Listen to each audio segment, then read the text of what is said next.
ఉన్నాయో అంటే భగవంతుడి సర్వోత్తమత్వ విషయంలో కానీ, లేకపోతే దేవతా తారతమ్య విషయంలో కానీ, లేదు ఇక మిగిలిన భగవంతుడి సృష్టి ఆది క్రమాన్ని ప్రతి ఒక్క దానికి కూడా భగవంతుడి ఆ ప్రమాణాలను ఉదాహరిస్తూ వెళుతూ ఉన్నారు అన్నటువంటి విషయాన్ని నిన్నటి రోజున మనం తెలుసుకున్నాం.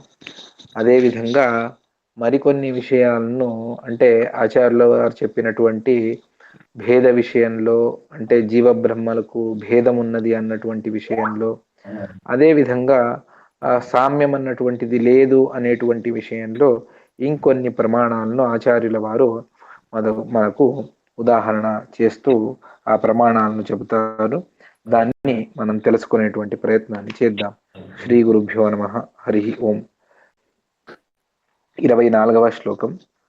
ఆభాస ఏవ పృథగీశత ఏష జీవో ముక్తస్య నాస్తి జగతో విషయేతు శక్తిః మాత్రా పరోసి నతు తేష్ణువతే మహిత్వం షడ్గుణ్య విగ్రహ సుపూర్ణ గుణైకదేహః.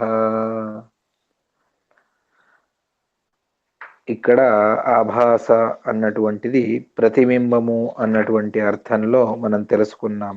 14వ శ్లోకంలో ఆభాసకోస్య పవన పవనస్య రుద్ర అన్నటువంటి శ్లోకంలో మనం తెలుసుకున్నాం.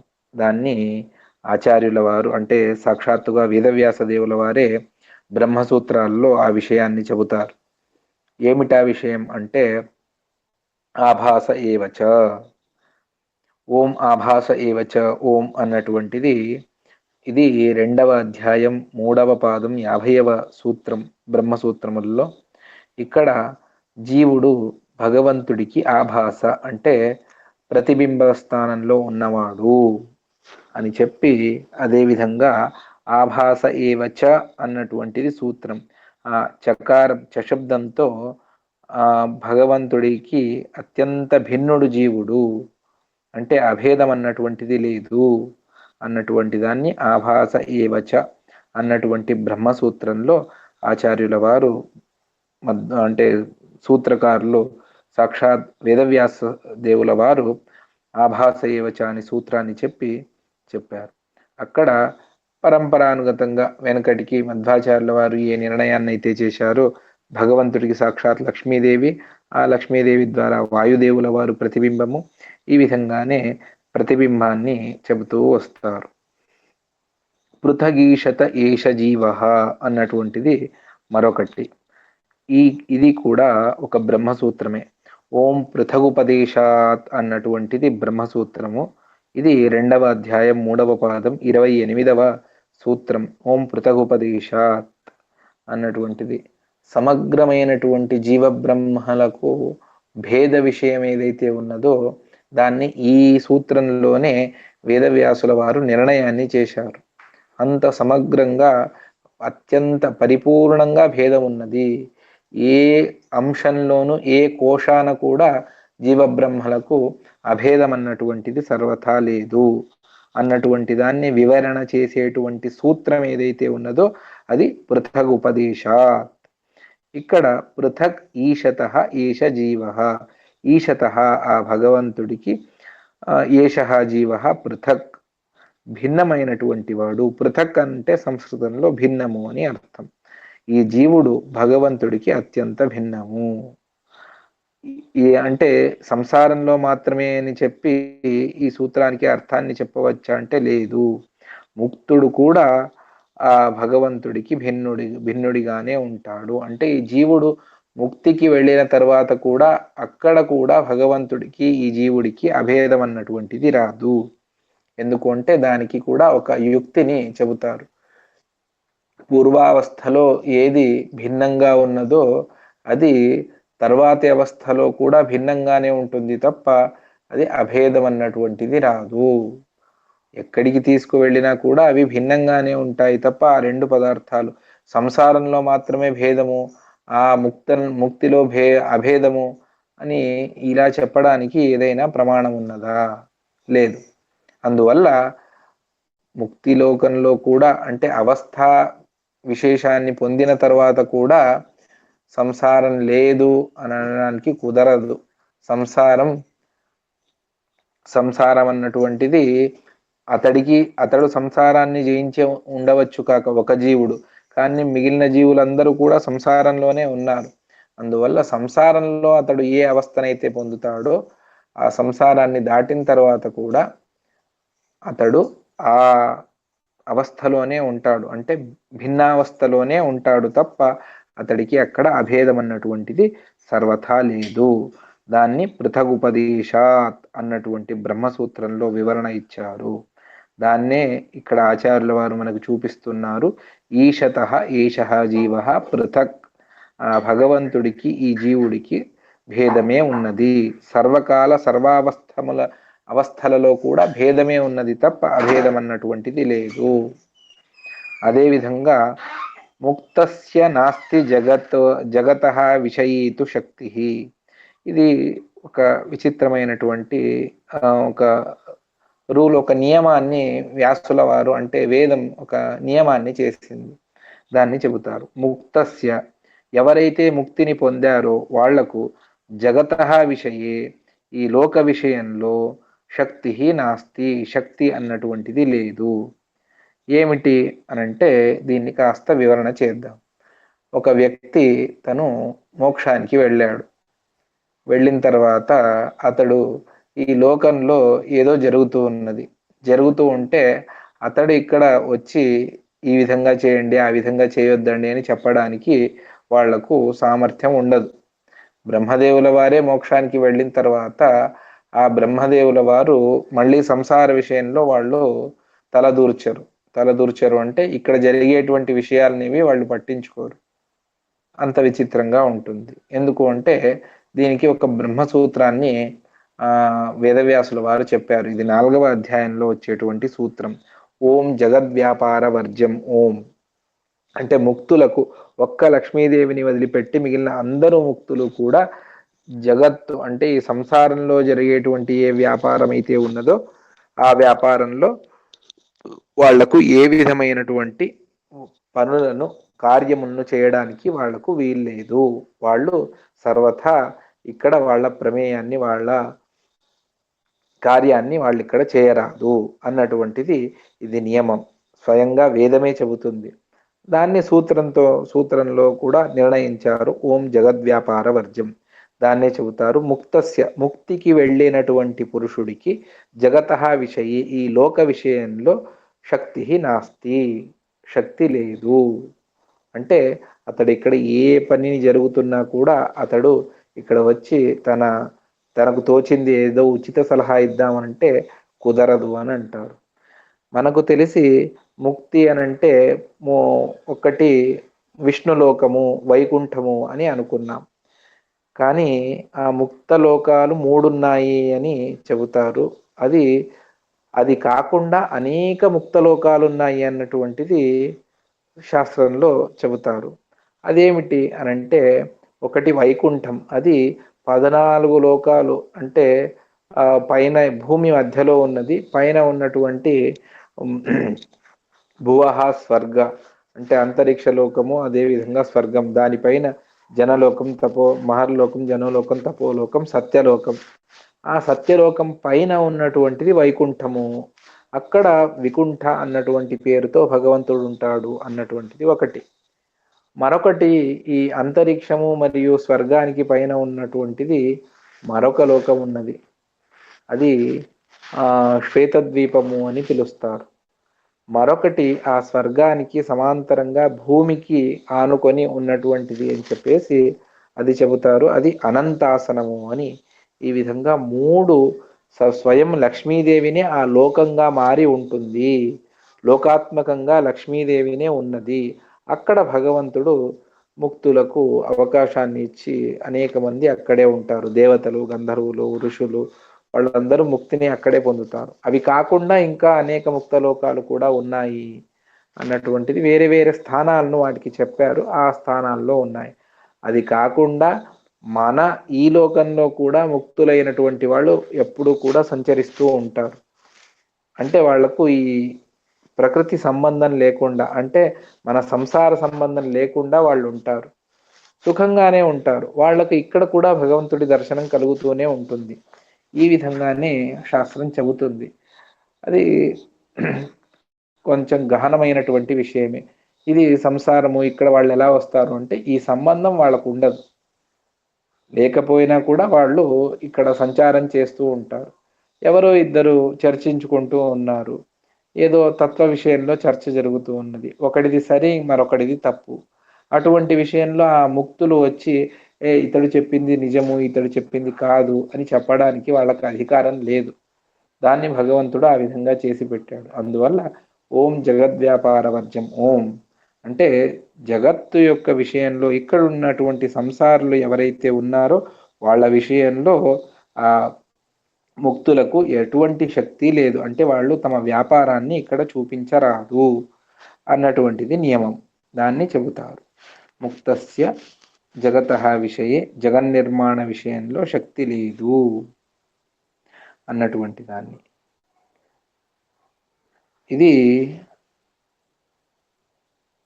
ఈ మాటను ఎందుకు చెప్పారు? ముక్తస్య నాస్తి జగతో విషయేతు శక్తి అంటే వెనకటికి సామ్యం నచస్య పరమేణ చ అని ఒక శ్లోకంలో ఆచార్యుల వారు భగవంతుడికి సర్వథా సామ్యం అన్నటువంటిది లేదు అని ఆచార్యుల వారు చెప్పారు. దానికి అనుగుణంగా ఈ మాటను ఆచార్యుల వారే అంటే దానికి ప్రమాణాన్ని ఆచార్యుల వారు చూపిస్తూ ఉన్నారు. సర్వథా సామ్యం అన్నటువంటిది ఆ భగవంతుడికి ఈ జీవులకు సర్వథా లేదు అన్నటువంటి విషయంలో ఈ నియమాన్ని ఎందుకు అంటే భగవంతుడు తను నిత్యముక్తుడైన జగత్తు వ్యాపారంలో అతడు చెప్పినట్టుగానే నడుస్తుంది. మిగిలిన ముక్తులకు అది లేదు. అందువల్ల సామ్యం అన్నటువంటిది భగవంతుడికి ముక్తులకు కూడా సామ్యం అన్నటువంటిది లేదు. మరొక విషయాన్ని చెబుతారు. మాత్రా పరోసి నతు తీష్ణువతే మహిత్వం. ఉత్కృష్టుడైనటువంటి పరహ మాత్ర పరహ అసి. మాత్ర అంటే అవధి. ఒక అవధి ఏదైతే ఉన్నదో దానిని పరహ దానికి అతిరిక్తంగా నువ్వు ఉన్నావు. పరోసి నతు తీష్ణువతే మహిత్వం. తే నీకు నీ మహిత్వం నీ మహిమను నా అశ్నువతే ఎవరూ కూడా తెలుసుకోలేరు అన్నటువంటి దాన్ని ఈ శ్లోకంలో చెబుతూ ఉన్నారు. అందువల్ల ఇది కూడా 21వ శ్లోకంలో చెప్పినట్టుగా సామ్యం నచాస్య పరమస్య భగవంతుడికి మిగిలిన వారికి సామ్యం అన్నటువంటిది లేదు. దాన్నే చెబుతున్నారు. పరహ నీవు సర్వోత్తముడవి. మాత్రా పరహ అసి. మాత్ర అంటే సామాన్యంగా సంస్కృత భాషలో మాత్ర అంటే తల్లి. మాతృ శబ్దము దానికి తృతీయ విభక్తి అని అనిపిస్తుంది. కానీ ఇక్కడ మాత్ర అంటే మితి అని అర్థం. అంటే అవధి అని అర్థం. అందరికీ ఒక అవధి ఉన్నది. వాళ్ళు అనుభవించేటువంటి సుఖం కానివ్వండి, వాళ్ళ పదవి కానివ్వండి, ప్రతి ఒక్కటి కూడా వాళ్లకు ఒక అవధి ఉన్నది. కానీ అవధి లేనటువంటి వాడు నిరవధికుడు భగవంతుడు మాత్రమే. దాన్ని చెప్తూ ఉన్నారు. మాత్ర పరహ అసి నతు తేష్ణువతే మహిత్వం. తే మహిత్వం నీ యొక్క మహిమ ఏదైతే ఉన్నదో దాన్ని ఎవరు కూడా నా అశ్నువతే ఎవరు కూడా తెలుసుకోలేరు. నీ మహిమనే తెలుసుకోలేనప్పుడు ఇక నీకు వాళ్లకు సామ్యం ఎలా వస్తుంది? సామ్యమే లేనప్పుడు ఇక అభేదం చాలా దూరము. అభేదం అన్నటువంటి మాటనే దూరం చేయండి. సామ్యమే లేదు. అతడి గురించి తెలుసుకుంటే అవును సామ్యము అని చెప్పవచ్చు. ఆ భగవంతుడి గురించి తెలుసుకోవడమే ఎవరికి కూడా సాధ్యపడదు.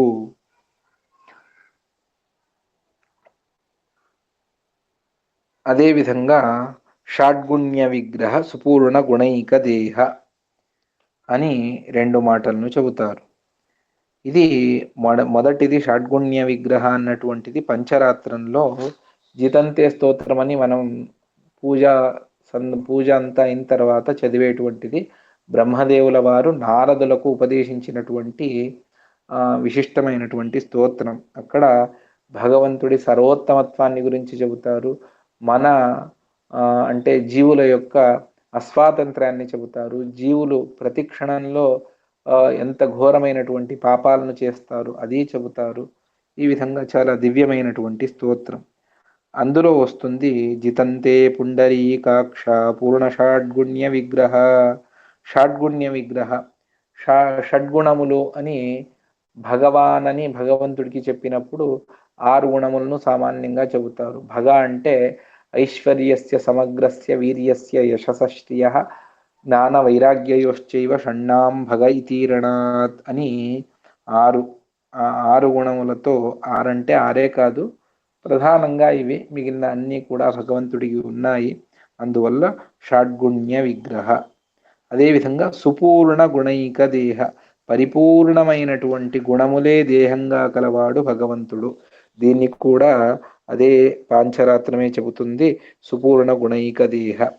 ఎందుకు అంటే అక్కడ ఏం చెబుతుంది ఆ పాంచరాత్రము అని అంటే, సచ్చిదానంద రూపాయ వరేణ్యాయ నమో నమః. అక్కడ సత్ చిత్ ఆనంద స్వరూపుడు భగవంతుడు అని చెబుతారు. ఇదంతా కూడా పంచరాత్ర ప్రమాణాన్ని ఆచార్యుల వారు చూపించి, ఇవన్నీ భగవంతుడికి ఉన్నాయి, అతి విశిష్టంగా ఉన్నాయి. అందువల్ల ఆ భగవంతుడికి మిగిలిన జీవులకు సామ్యం అన్నటువంటిది లేదు, సమానత్వం లేదు. సమానత్వమే లేకపోతే ఇక అభేదం ఎక్కడి నుంచి తీసుకొని వస్తారు? అందువల్ల లేదు. అర్థమైందా? ఇవన్నీ ప్రత్యేకంగా మొదటి 2, 3 అవి బ్రహ్మసూత్ర విషయంలో చెప్పారు. మాత్రాపరోసి నతుతిష్ణువతే మహిత్వం అన్నటువంటిది ఇది ఒక ఋగ్వేద మంత్రం, అంటే ఈ 7వ అధ్యాయంలో వచ్చేటువంటిది. పరో మాత్రయా తన్వావధానా నతే మహిత్వం అన్వష్ణువంతి అన్నటువంటి ఋగ్వేద మంత్రం అది. దాన్ని చెప్పి సామ్యం అన్నటువంటిది లేదు.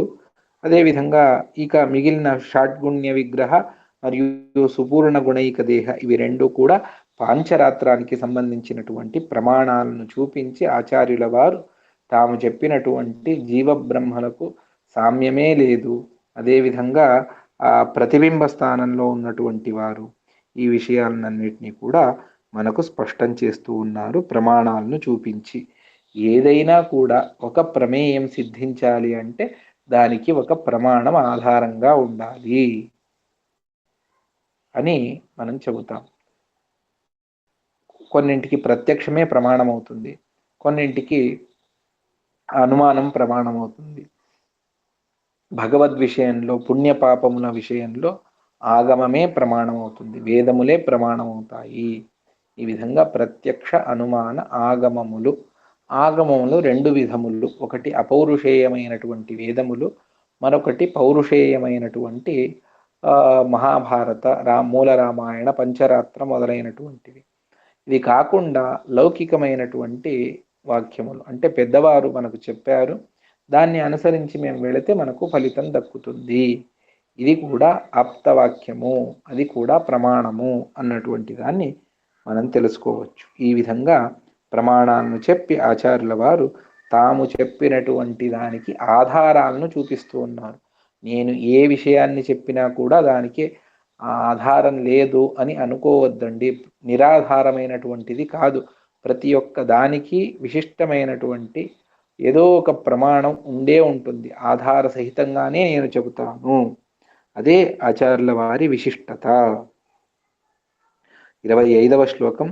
మాహాత్మ్యదేహ శృతిముక్తిగతే శివశ్చ బ్రహ్మా చ తద్గుణగతౌ న కథంచనేశౌ న శ్రీకుతస్తదపరే అస్య సుఖస్య మాత్రమశ్నంతి ముక్త సుగుణాశ్చ శతావరేణ.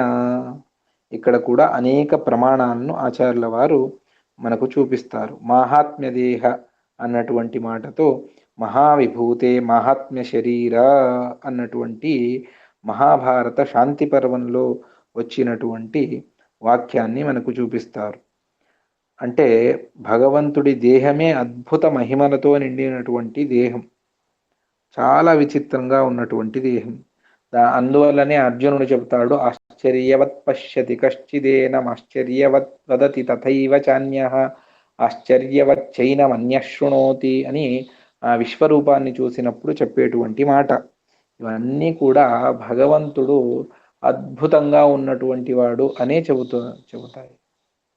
ఇంతటి ఆశ్చర్యాన్ని కలిగించేటువంటి ఆ రూపాన్ని చూసి కూడా మళ్ళీ ఇవన్నీ కూడా శబల బ్రహ్మ అని చెప్పి ఆ మూల భగవంతుడు ఎవరైతే ఉన్నాడో అతడు నిర్గుణుడు అని చెప్తే దానికంటే ఇటువంటి భగవంతుణ్ణి ఆరాధించడమే మేలు అని చెబుతారు. అదేవిధంగా ఈ మాటను ఎందుకు చెప్పారు మాహాత్మ్య దేహ అన్నటువంటిది భగవంతుడికి నిర్దోష పూర్ణ గుణ విగ్రహ ఆత్మతంత్ర అని ప్రారంభంలోనే భగవంతుడి స్వరూపాన్ని చెప్పేటప్పుడు ఆచార్యుల వారు చెబుతారు. ఆ మాటకు అనుబంధంగా దీన్ని ఆచార్యుల వారు మనకు చూపిస్తూ ఉన్నారు.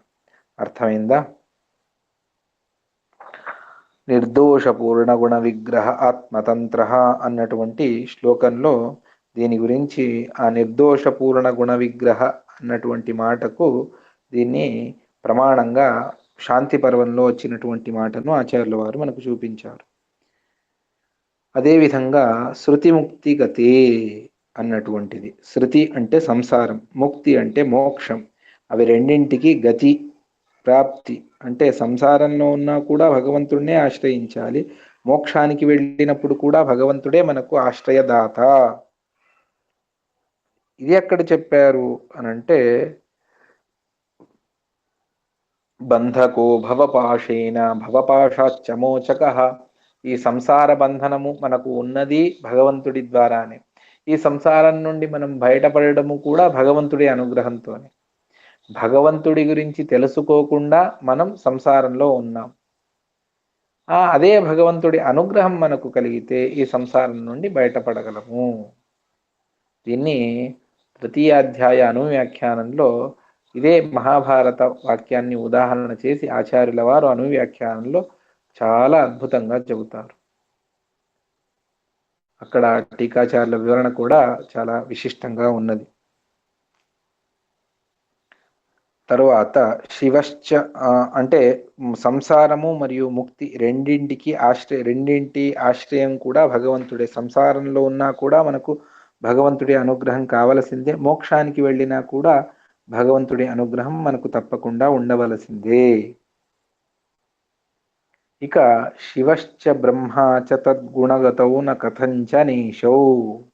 శివ అంటే శంకరుడు, రుద్రుడు, బ్రహ్మ బ్రహ్మదేవుల వారు, తద్గుణగతౌ ఆ భగవంతుడి యొక్క గుణాలను, గతౌ అంటే అవగతౌ తెలుసుకునేటువంటి విషయంలో, కథంచన న ఈశౌ ఏ కారణం చేత కూడా వాళ్ళు భగవంతుడిని పరిపూర్ణంగా తెలుసుకోలేరు అన్నటువంటిది ఇది చెబుతారు. దీనికి ప్రమాణం ఏమిటి అనంటే ఇది భాగవత వాక్యం. నాంతం గుణానామగుణస్య జగ్ముః యోగేశ్వరా ఏ భవ పద్మముఖ్యాః. గుణానాం అగుణస్య అంటే సత్వరజస్తమో గుణములు లేనటువంటి, గుణానాం అంటే గుణపూర్ణుడైనటువంటి ఆ భగవంతుడి అంతం న జగ్ముః అంతాన్ని, చివర ఏమున్నది అన్నటువంటి దాన్ని తెలుసుకోలేకపోయారు. ఎవరు? యోగేశ్వరాయే భవపద్మ ముఖ్యాః. యోగేశ్వరులైనటువంటి భవ అంటే శంకర్ల వారు, పద్మ బ్రహ్మదేవుల వారు, వీళ్లే మొదలైనటువంటి మహానుభావులు ఎవ్వరూ కూడా భగవంతుణ్ణి తెలుసుకోలేకపోయారు అన్నటువంటి భాగవత వాక్యం ఈ విషయంలో ప్రమాణం. దీన్ని ఎందుకు చెప్పారు అంటే అస్య గుణ విస్తృతి రన్యగాక్వ అన్నటువంటి దాన్ని ఆచార్యుల వారు 20వ శ్లోకంలో చెప్పారు. పూర్తే రచింత్య మహిమ పరమ పరాత్మ నారాయణస్య గుణ విస్తృతిరన్యగాక్వ. అస్య గుణ విస్తృతి ఈ భగవంతుడి గుణ విస్తారం అది అన్యగాక్వ వేరే వాళ్లకు ఎలా సాధ్యపడుతుంది? ఎవరు తెలుసుకోగలరు? తెలుసుకోవడానికే సాధ్యపడదు అంటే ఆ గుణ విస్తారాన్ని వాళ్ళు పొందగలరు అని ఎలా చెప్పగలం? అందువల్ల ఇది కూడా ఆ విషయంలో కూడా ఆచార్యుల వారు ప్రమాణాన్ని మనకు చూపించారు. నశ్రీకుతస్తదపరే. బ్రహ్మాది దేవతలు తెలుసుకోకపోవచ్చండి, వాళ్ళు సంసారం నుండి మోక్షానికి వెళ్ళారు. ఆ లక్ష్మీదేవి అనాది కాలం నుండి భగవంతుడి సామ్యం భగవంతుడి దగ్గరే ఉన్నది కదా, ఆమె తెలుసుకుంటుందా అంటే నశ్రీహి కుతస్తదపరే. శ్రీరపి లక్ష్మీదేవి కూడా ఆ భగవంతుణ్ణి పరిపూర్ణంగా తెలుసుకోలేదు, ఆమెనే తెలుసుకోలేదు అంటే మిగిలిన వాళ్ళ సంగతి ఏం చెప్తారు? ఈ విషయంలో ఏమిటి ప్రమాణం అంటే ఋగ్వేదంలో ఉన్నటువంటి మంత్రాన్ని చెబుతారు. పరో దివాపర ఏనా పృథివ్యైతావాతి మహినా సంభాభూవ అన్నటువంటిది దశమ మండలంలో వచ్చినటువంటి మాట. ఆ విధంగా లక్ష్మీదేవి కూడా అంబృణీ సూక్తంలో కూడా ఈ విషయంలో ప్రమాణమే మనకు అవశ్యంగా మమయోని సాక్షాత్తుగా భగవంతుడు నేను బ్రహ్మదేవుల వారిని ఆ బ్రహ్మ పదవిలో కూర్చోబెట్టగలను, శంకరుడి చేతికి ధనుష్యునివ్వగలను, ఈ విధంగా అంతా చెబుతూ మరి ఈ సామర్థ్యం నాకే విధంగా వచ్చింది అంటే ఆ సముద్రాంత స్థితుడైనటువంటి భగవంతుడే నాకు దీనికంతా కారణుడు, ఆ భగవంతుడి అనుగ్రహం చేత నేను ఇదంతా చేయగలను అని స్వయంగా లక్ష్మీదేవి చెబుతుంది. ఇక అస్య సుఖస్య మాత్రమశ్నంతి ముక్త సుగుణశ్చ శతావరేణ. అస్య సుఖస్య ఈ భగవంతుడి ఆనందం ఏదైతే ఉన్నదో అందులో మాత్రం అశ్నంతి చాలా కొద్దిగా వీళ్ళందరూ కలిసి అనుభవిస్తారు. ఎవరు అంటే ముక్త సుగుణాహ, ముక్తానికి వెళ్ళినటువంటి బ్రహ్మాది దేవతలందరూ కూడా. ఏ విధంగా? శతావరేణ, అవర అంటే చాలా తక్కువ, చిన్నది అని అర్థం. శత అంటే 100 రెట్లు తక్కువగా వాళ్ళు ఆ సుఖాన్ని అనుభవిస్తారు. అంటే భగవంతుడి సుఖానంత్యం గురించి తెలుసుకోలేరు, ఆ సుఖానంత్యం ఏ విధంగా ఉన్నది అని చెప్పడానికి వీలు పడదు. అందులో అనంత అంశాన్ని, ఒక సుఖాన్ని అనంత భాగాలు చేస్తే భగవంతుడి కించిత్ సుఖం, దాన్ని అనంత భాగాలు చేస్తే ఆ సుఖం ఎంత రావాలో వాళ్ళందరూ కలిసి అనుభవిస్తారు. ఈ మాటను గీతా భాష్యంలో కూడా ఆచార్యుల వారు మనకు చెబుతారు. ఏమిటి చెబుతారు అంటే భగవంతుడి మహిమ ఎంతగా ఉన్నది అన్నదానికి చాలా అద్భుతంగా చెబుతారు. ఇంత అద్భుతంగా భగవంతుడిని వర్ణించినటువంటి ఆచార్యుల వారు మరొకరు లేరు. ఏం చెబుతారు అంటే విష్ణు మాహాత్మ్య లేశస్య విభక్తస్య చ కోటిధ పునశ్చానంతధాతస్య పునశ్చాపి హ్యనంతద నైకాంశ సమమాహాత్మ్యాః శ్రీశేష బ్రహ్మశంకరాః. విష్ణు మహిమ ఉన్నది, దాన్ని విష్ణు మాహాత్మ్య లేశ, అందులో కొంత భాగాన్ని, లేశాన్ని తీసుకోండి. లేశం అంటే చాలా తక్కువ అని. దాన్ని విష్ణు మాహాత్మ్య లేశస్య విభక్తస్య చ కోటిద, కోటి భాగాలను చేయండి. అందులో ఒక భాగాన్ని తీసుకొని మళ్ళీ అందులో అనంత భాగాలను చేయండి, మళ్ళీ అనంతం. ఇవన్నీ చేసినా కూడా అందులో ఒక భాగానికి కూడా శ్రీ బ్రహ్మాదులు సమానం కాదు. అంటే భగవంతుడి మాహాత్మ్యం, మహిమ ఎంత అనంతంగా ఉన్నది అని ఊహ చేసుకోవడానికి, మన ఊహకు కూడా అందనటువంటి విషయం అది. ఇంత అనంతంగా భగవంతుడున్నాడు అని భగవంతుడి స్వరూపాన్ని ఇది మనకు అంటే మహాభారత రామాయణాదుల్లోనూ మనం తెలుసుకోవచ్చు. వేదంలో కూడా ఈ మాట మనకు స్పష్టంగా తెలుస్తుంది. అటువంటి విశిష్టమైనటువంటి భగవంతుడి యొక్క మహిమ అది శతావరేణ, అనంతాంశం అంటే తక్కువ అవుతుంది ముక్తులు అనుభవించేటువంటి సుఖం, కానీ భగవంతుడికి మాత్రం అది అనంతము అని చెబుతారు.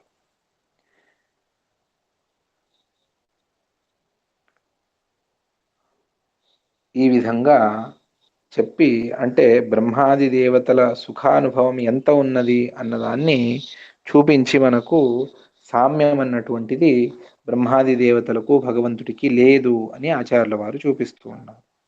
మరొక మాట తర్వాతి శ్లోకంలో ఆభాసకాభాస పరావభాస రూపాణ్యజస్త్రాణి చేతనానాం విష్ణోస్తదైవాతి వశాత్ కదాపి గచ్చంతి కేశాది గణాన ముక్తౌ. ఇప్పుడు ఒక్కొక్కరికి ఒక్కొక్కరు ప్రతిబింబము, అంటే భగవంతుడికి వాయుదేవుల వారు, వాయుదేవుల వారికి శంకరుడు, శంకరుడికి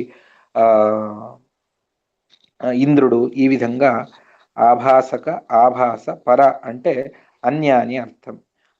పరావభాస అంటే శక్ర, శంకరుడికి పర అంటే అన్య భిన్నమైనటువంటి ఇంద్రుడు అవభాస. ఇటువంటి రూపాలను, స్వరూపాలను ఇది ఏ విధంగా అంటే అజస్త్రాణి చేతనానం, నిత్యమైనటువంటి స్వరూపం. అంటే జీవుడు నిత్యుడు, జీవుడు నిత్యుడు అన్న తర్వాత ఆ జీవుడికి కావలసినటువంటిది మిగిలిన అతడి స్వభావం కూడా నిత్యమైనటువంటిది, ఆ ప్రతిబింబత్వం అది కూడా నిత్యమైనటువంటిది.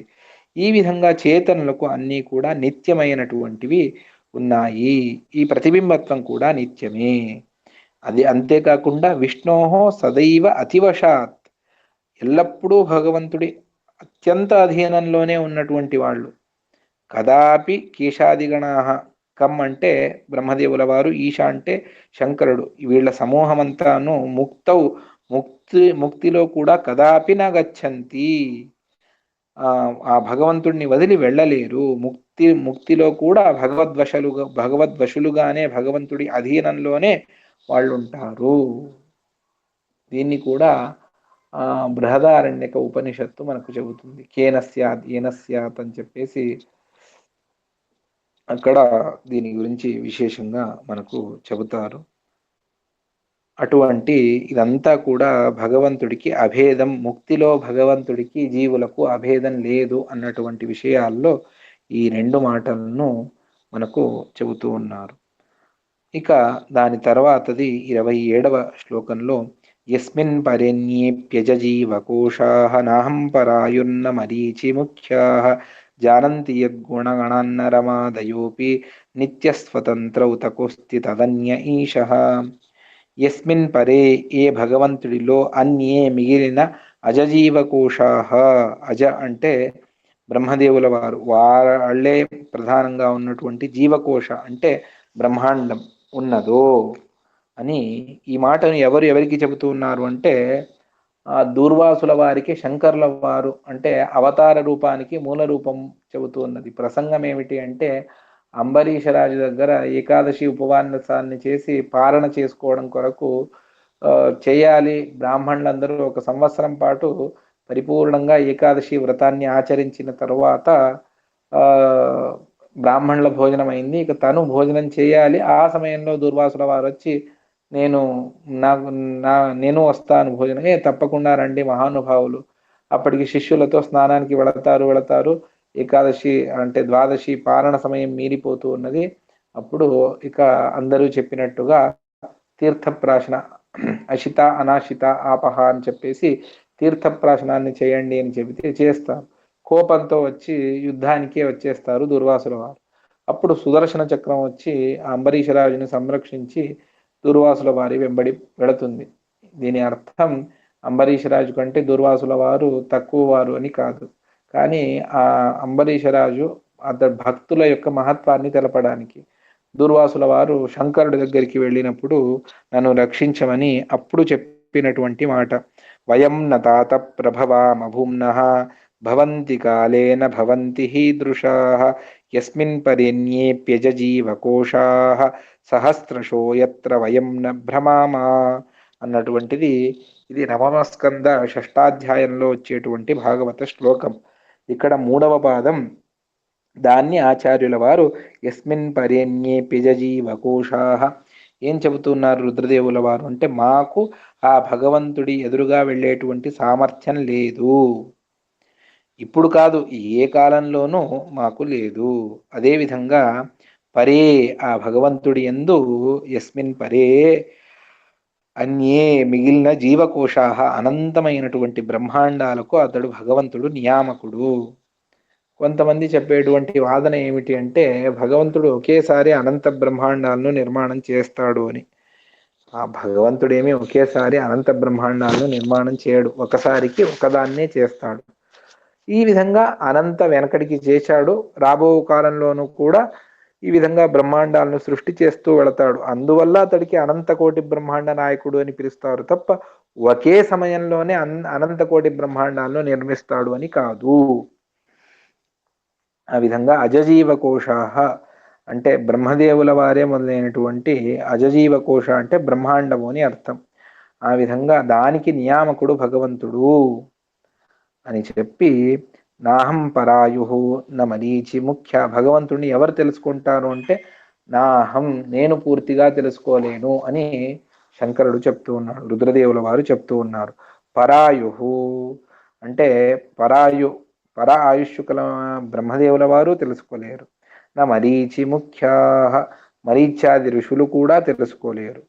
జానంతి యద్గుణగణాన్న రమాదయోపి, రమాదేవి కూడా భగవంతుడి గుణాలను పరిపూర్ణంగా అందరూ తెలుసుకున్నారు. వాళ్ళ యోగ్యత ఎంత ఉందో అంతే తెలుసుకున్నారు తప్ప పరిపూర్ణంగా ఎవరూ ఇక్కడ దేవతలు ఎవరూ తెలుసుకోలేదు అంటే వాళ్ళకంటే మేమే నయం కదండి, మేమే కొంచెం తెలుసుకున్నాము అని అనుకోవద్దండి. అంటే పరిపూర్ణంగా ఎవరూ తెలుసుకోలేదు, వాళ్ళు తెలుసుకోలేదు అంటే పరిపూర్ణంగా అని అర్థం.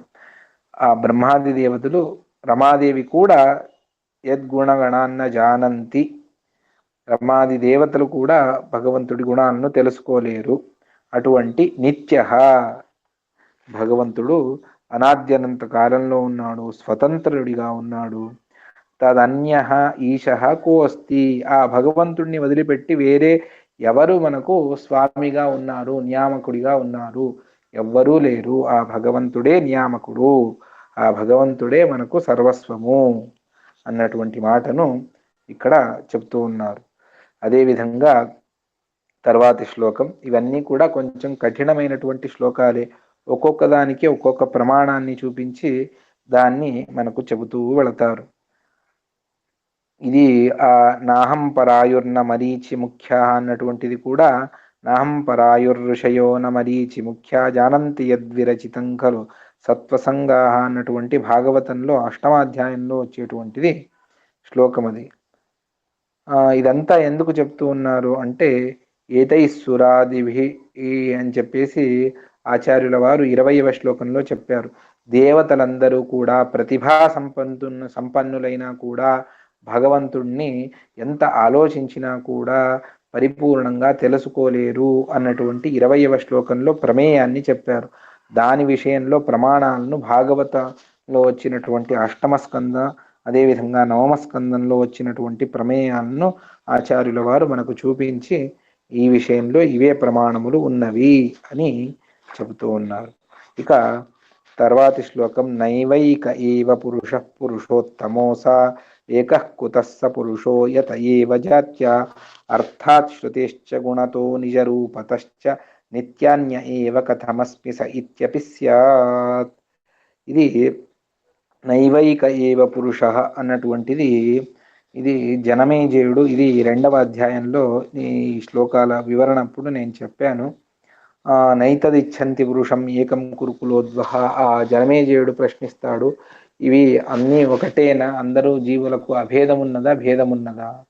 అభేదపక్షం లేనే లేదు. భేదపక్షంలో కూడాను ఏమిటి వ్యవస్థ అని అడిగితే బహూనాం పురుషాణం హి యథైకాయో నిరుచ్యతే తథా తం పురుషం విశ్వమాఖ్యాస్యామి గుణాధికం అన్నటువంటిది మహాభారత శాంతి పర్వంలో వచ్చినటువంటి మాట. ఇక్కడ బహూనాం పురుషాణం హి, సకల పురుషులు ఉన్నారు, వాళ్లకు యథ ఏకా యోనిరుచ్యతి, దానికంతటికి కారణం మాత్రం ఒక్కడే ఉన్నాడు అని, అటువంటి ఆ పురుషుణ్ణి, విశ్వం పరిపూర్ణుడైనటువంటి పురుషుణ్ణి, గుణాధికం అనంత గుణపూర్ణుడైనటువంటి ఆ భగవంతుణ్ణి ఆఖ్యాస్యామి అన్నటువంటి దాన్ని చెప్పారు. దాన్నే నైవైక ఏవ పురుష అన్నటువంటి మాటతో చెబుతారు. అదేవిధంగా పురుషోత్తమోసౌ ఏకః కుతస్స పురుష అన్నటువంటిది మరొకటి. కుతస్స పురుష యతయేవ జాత్య అన్నటువంటి దాన్ని చెబుతారు. ఏమిటి అంటే ఇక్కడ ఆ భగవంతుడు పురుషోత్తముడు అన్నటువంటి దాన్ని జనమేజయుడికి సాక్షాత్తుగా వైశంపాయనుల వారు చెప్పారు. పురుషోత్తమ అసౌ. దాని తర్వాత అతడు చెప్పినటువంటి మాటను అనువాదం చేస్తారు. ఏకః కుతస్స పురుష అని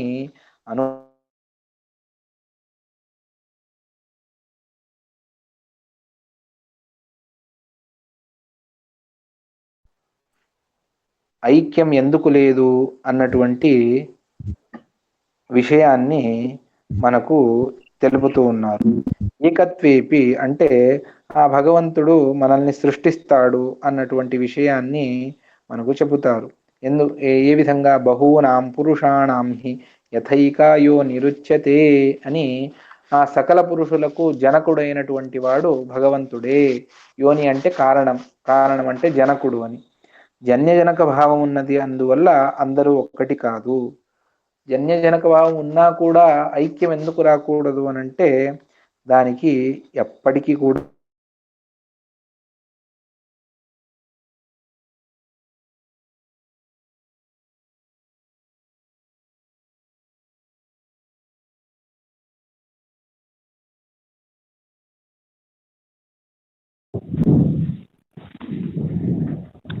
ఆచార్య గారు కట్ అయిందా? హరే మహా కట్ అయిందా? లేదు, ఒక అర్జెంట్ కాల్ వచ్చింది, అది అందువల్ల డిస్టర్బ్ అయింది అంతే. ఇప్పుడు వినిపిస్తుంది కదా? వినిపిస్తుంది. జన్యజనక భావం ఉన్నది, అందువల్ల ఐక్యం కుదరదు అని వైశంపాయనుల వారు చెబితే అప్పుడు కూడా ఐక్యం రాని అని ఆపాదన చేస్తాను అని జనమేజయుడు అన్నాడు.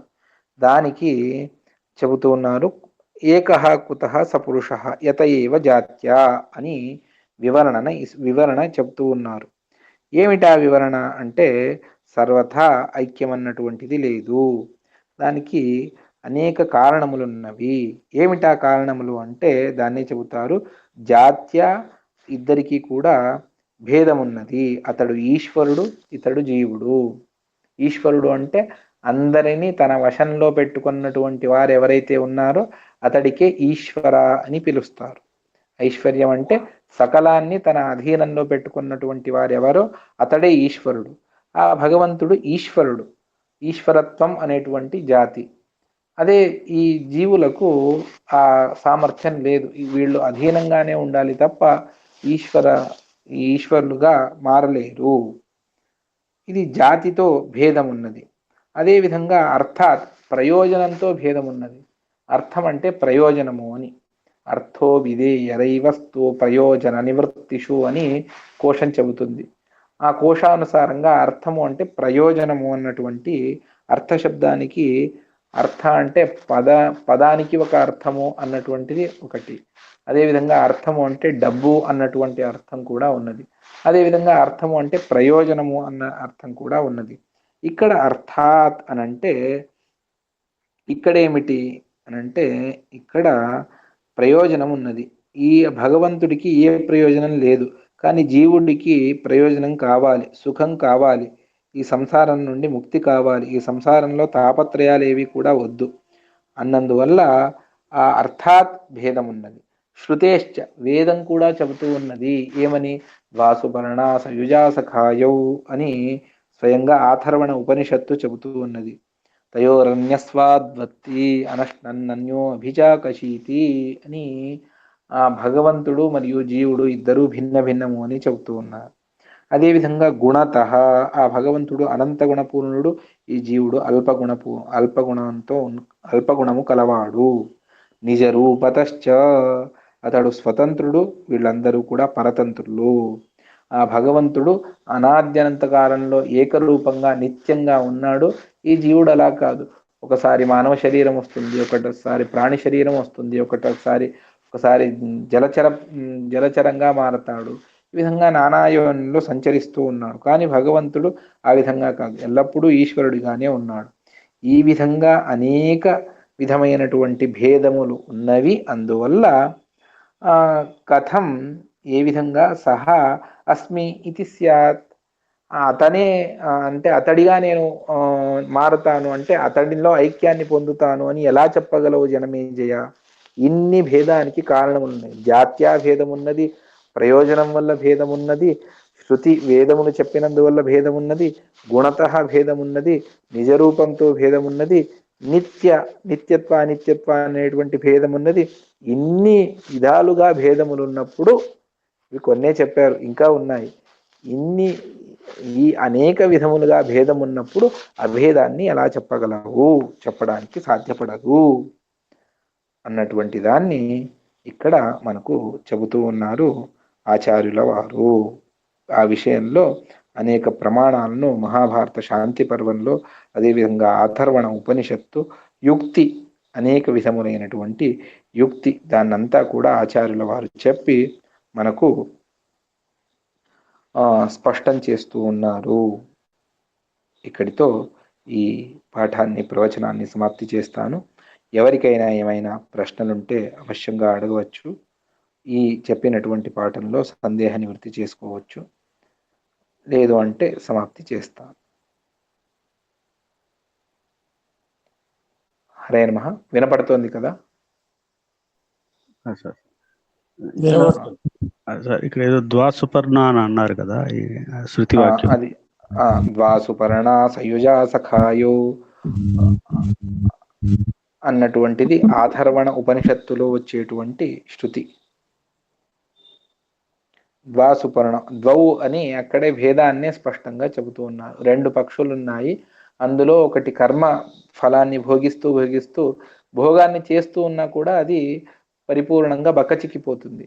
కానీ ఆ కర్మఫల భోగం లేనటువంటి భగవంతుడు ఆనందంగా ఉన్నాడు అని చెబుతూ ఇక్కడ జీవబ్రహ్మలకు స్పష్టమైనటువంటి భేదాన్ని ఈ శృతి చెబుతుంది. తయోరన్య పిప్పలం స్వాద్వత్తి అనష్నన్నన్యో అభిచాకచీతి అన్నటువంటిది ఆ శృతి, ద్వాసుపర్ణ అన్నటువంటి శృతి. అర్థాత్ శృతేశ్చ గుణతః అనేక విధములుగా భేదమున్నది అన్నదాన్ని చెప్తూ ఉన్నాడు. అర్థమైందా? దాంట్లో దాన్నే బింబ ప్రతిబింబం దీంట్లో కూడా చెప్తారు కదా, దాన్ని చెప్పనా? ఇది బింబ ప్రతిబింబానికి చెప్పారు. ఇది స్పష్టంగా భేద విషయంలోనే చెబుతారు. ద్వాసుపర్ణ అన్నటువంటి మంత్రాన్ని భేద విషయంలోనే మనకు చెబుతారు. అర్థమైందా? అర్థమైంది. సరే. దాసర పదం కూడా ఉంది కదా దీన్ని. కరెక్ట్ కరెక్ట్ కరెక్ట్ మీరు చెప్పింది పరిపూర్ణంగా ఒక పాటనే రాశారు. దాసుపర్ణ అన్నటువంటి దాని మీద పాటనే ఉన్నది, దాసుల వారి పాట ఉన్నది.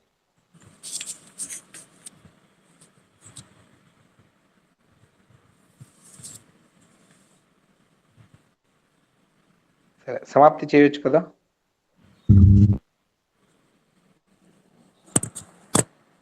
ఎవరికి ప్రశ్నలు లేవు కదా? సమాప్తి చేద్దామా? శ్రీకృష్ణార్పణమస్తు. నాహంకర్త హరికర్త తత్పూజా కర్మ చాఖిలం తథాపి మత్కృతా పూజా తత్ప్రసాదేన నాన్యథా తద్భక్తిస్తత్ఫలం మహ్యం తత్ప్రసాదః పునః పునః కర్మన్యాసో హరావ్యం విష్ణోస్తృప్తికరः సదా అనేన భావి యత్పుణ్యం తదాప్నోతు గురుర్మమ. శ్రీకృష్ణార్పణమస్తు.